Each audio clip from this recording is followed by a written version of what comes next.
შეერთებული შტატების ელჩი საქართველოში ქართულ სამხედროებს შეხვდა. კრწანისის ეროვნულ სასწავლო ცენტრს ჯონბასი თავდაცვის მინისტრთან ერთად ესტუმრა.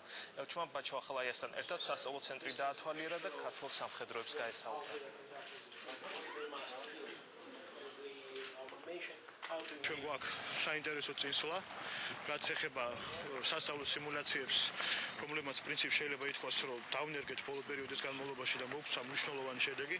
სწორედ ეს იყო დღეს ჩვენი აქ ვიზიტის მიზანი და ამავდროულად, რა თქმა უნდა, ბატონი ელჩი გაეცვა 31-32 ბატალიონის და იმ ბატალიონების მომზადების პროცესს, რომლებიც ავღანეთისთვის გადიან წვრთნებს სწორედ კრწანისში ამერიკელი ინსტრუქტორების მეშვეობით.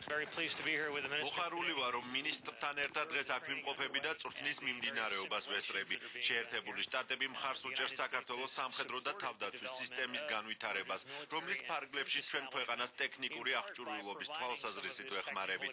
განსაკუთრებული აქცენტი კეთდება იმაზე, თუ რა ტიპის იარაღს იყენებენ სამხედროები, თუმცა ყველაზე მეტად მნიშვნელოვანი არის პროფესიული რესურსი.